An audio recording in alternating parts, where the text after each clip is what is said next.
Good morning बच्चों। Good morning class 6 के बच्चों, आप लोग कैसे हो। आज हम लोग हिंदी व्याकरण पाठ 1 पढ़ेंगे और उसको समझेंगे भी। आइए आरंभ करते हैं। पाठ का नाम है भाषा, बोली, लिपि और व्याकरण। इन सब के बारे में हम लोग पिछली कक्षाओं में भी पढ़ चुके हैं। इसमें भी इसका विस्तृत दिया हुआ है, थोड़ा और विस्तृत में बड़े में दिया है। चलिए उसका अध्ययन करते हैं। ऊपर देखिए, आप दिया हुआ है कैसे माँ बच्चे को समझा रही है, ठीक है, चित्र वगैरह में। इसको आप लोग पढ़ लीजिएगा। चलिए हम लोग परिभाषा पे आते हैं।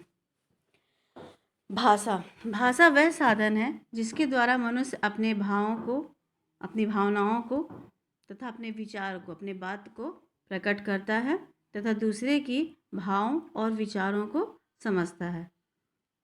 जैसा कि परिभाषा से प्रकट होता है, पता चल रहा है कि भाषा एक माध्यम है जिसके द्वारा हम एक दूसरे की बातों को समझते हैं, एक दूसरे से अपने भाव विचारों का आदान प्रदान करते हैं। जैसे कि सामने वाला हमसे कुछ बोला तो हम उसको सुने और समझे, फिर उसने कुछ बोला तो हम सुने और समझे। तो इस प्रकार भाषा का हमने प्रयोग किया। हम अपने मन के भावों तथा विचारों का प्रकटीकरण बोलकर तथा लिखकर करते हैं। इस आधार पर कहा जा सकता है कि भाषा के 2 रूप होते हैं, मौखिक और लिखित। मौखिक भाषा को ओरल लैंग्वेज भी बोलते हैं इंग्लिश में। जब मन के विचार बोलकर प्रकट किए जाते हैं तो उसे हम मौखिक भाषा कहते हैं। अर्थात जब हम किसी भी बात को बोलकर, अपने मुख द्वारा बोलकर बताते हैं, सामने वाले को समझाते हैं, तो हम उसे मौखिक भाषा बोलते हैं। इसके विपरीत दूसरा है लिखित भाषा। जब विचारों और भावों का प्रकटीकरण लिख कर किया जाता है तो उसे लिखित भाषा कहते हैं। ठीक है। जब हम ओरल मौखिक में तो हम बोल कर प्रकट करते हैं, लिखित में हम इन बातों को, जो भी बात हम दूसरे को समझाना चाहते हैं सामने वाले को, उसको हम पेपर पे पेंसिल से लिख करके समझाते हैं तथा वह भी हमको इसी माध्यम से समझाते हैं। तो हम ऐसी भाषा को लिखित भाषा बोलते हैं। इसका प्रयोग क्लासरूम में होता है और भी समाचार पत्रों में आदि जगह होता है। नेक्स्ट है मातृभाषा। मातृभाषा ये बच्चों के द्वारा पूरी मतलब की जाती है जब तक बच्चा छोटा होता है, घर में होता है, अपनी माँ पापा के साथ रहता है। तो अपनी माँ तथा अपने परिवार से सीखी गई भाषा मातृभाषा कहलाती है। हिंदी भाषी परिवार के बच्चों की मातृभाषा हिंदी तथा पंजाबी भाषी परिवारों के बच्चों की मातृभाषा पंजाबी होगी। उसी प्रकार अगर विदेश में बच्चा होता है तो स्वाभाविक है कि वह अपने माता पिता से अंग्रेजी बोलना सीखता है तो वह इंग्लिश ही बोलेगा। ठीक है। तो मातृभाषा बच्चों के घर की भाषा है। हालांकि इसमें पढ़ाई नहीं होती है क्योंकि ज़रूरी नहीं कि हर घर में हिंदी ही बोली जाए। हम लोग बिहार में तो हम लोग भोजपुरी बोलते हैं, यूपी वाले अवधी बोलते हैं। ठीक है। तो इसी प्रकार से भाषा जो है मातृभाषा अपने सुविधानुसार बदलती रहती है। अब आ जाइए प्रादेशिक भाषा। मेन तो आपका लिखित और मौखिक ही है। ये आपको भाषा समझाया गया है कि कौन सी भाषा को किस जगह पे कैसे क्या बोला जाता है। तो मातृभाषा हो गया। अब प्रादेशिक भाषा। प्रदेश विशेष में बोली जाने वाली भाषा को प्रादेशिक भाषा कहते हैं। जैसे पंजाब में पंजाबी और बिहार में बिहारी। ठीक है। तो पंजाबी, राजस्थानी, इन सब भाषाओं को प्रादेशिक भाषा बोली जाती है, कही जाती है। राष्ट्रभाषा। संवैधानिक मान्यता प्राप्त भाषा को राष्ट्रभाषा राष्ट्र के अधिकांश प्रदेशों में अधिकांशतः लोगों द्वारा बोली या समझी जाती है, वह राष्ट्रभाषा कहलाती है। कहने का तात्पर्य जिस भाषा को संविधान में अधिकार मिला है और वह देश के अधिकांशतः भागों में बोली जाती है, तो हम उसे राष्ट्रभाषा कहते हैं, कह सकते हैं।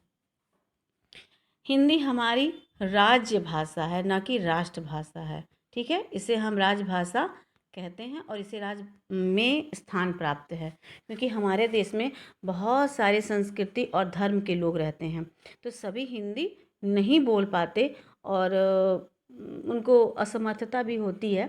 इसीलिए अपनी सुविधा के अनुसार राज्य ने हिंदी भाषा को अपने अपने क्षेत्र में लागू किया है।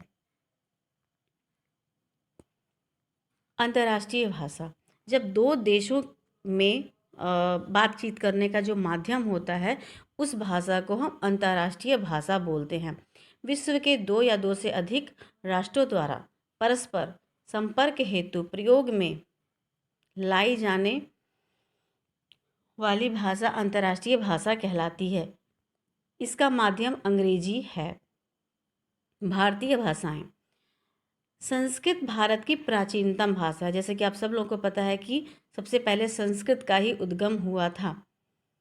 यह भारत की अधिकांश भाषाओं की जननी है।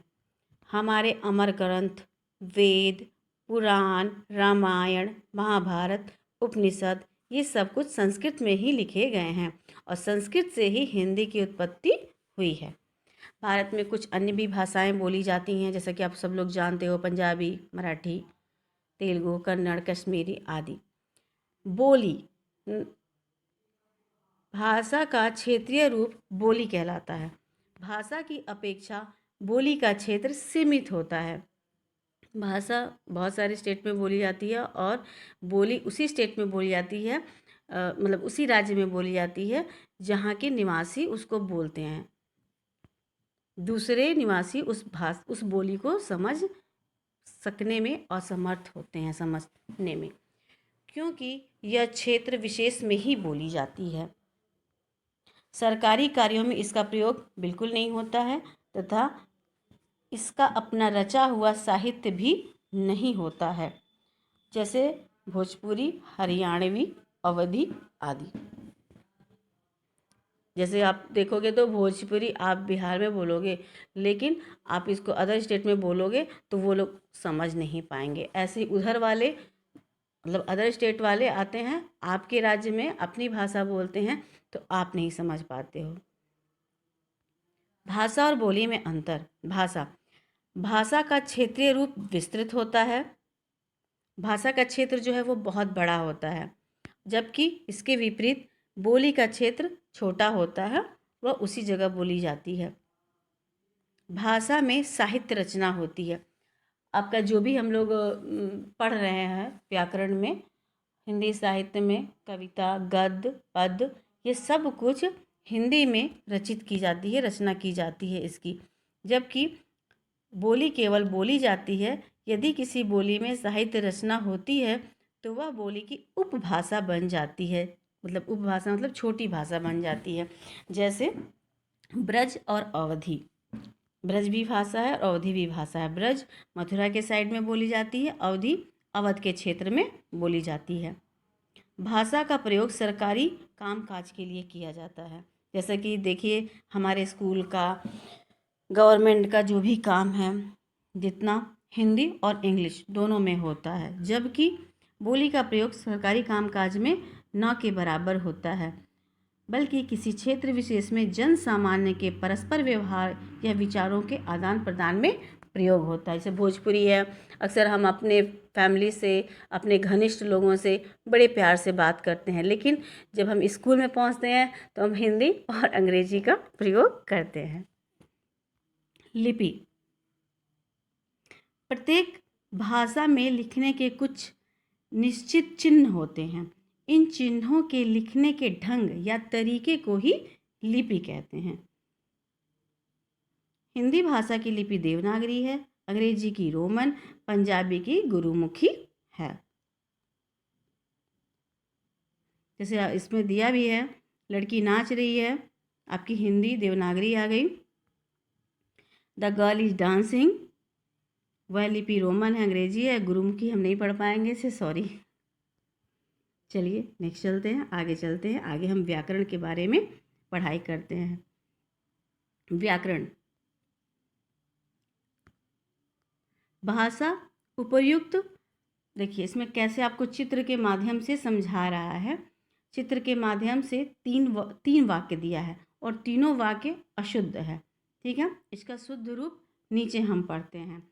उपर्युक्त तीनों वाक्य अशुद्ध है, इनमें क्या अशुद्धियां हैं और शुद्ध कैसे लिखें, इसका ज्ञान हमें कौन कराता है? व्याकरण कराता है। व्याकरण के द्वारा हम शुद्ध रूप से लिखना, पढ़ना और बोलना सीखते हैं, क्योंकि व्याकरण ही भाषा को सही ढंग से बोलना और लिखना सिखाता है। उपर्युक्त वाक्यों को शुद्ध इस रूप में हम लिखेंगे, जैसे हमने खाना खा लिया, लड़की सो रही है, रमा भोजन पका रही है।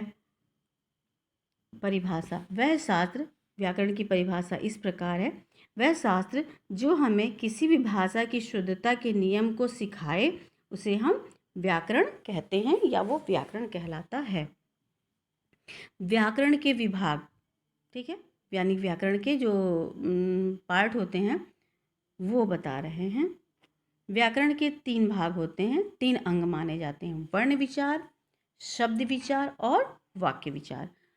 वर्ण विचार के अंतर्गत इस भाग में वर्णों के बारे में विचार किया जाता है, जैसे एक से ज़्यादा वर्ण मिलकर के कैसे शब्दों का निर्माण करते हैं, सार्थक, निरर्थक, शुद्ध या अशुद्ध।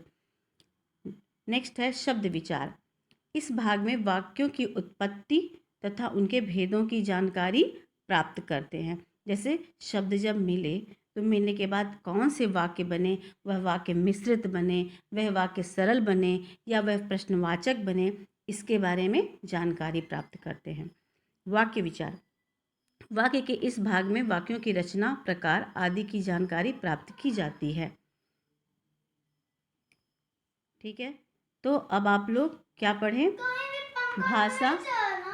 भाषा, बोली, लिपि और व्याकरण के बारे में हम लोग पढ़ें। अब आपका अभ्यास यहाँ पे समाप्त होते हैं। आप लोग से जितना भी बन पड़े गृह कार्य के रूप में आप अपना अभ्यास बना लीजिएगा।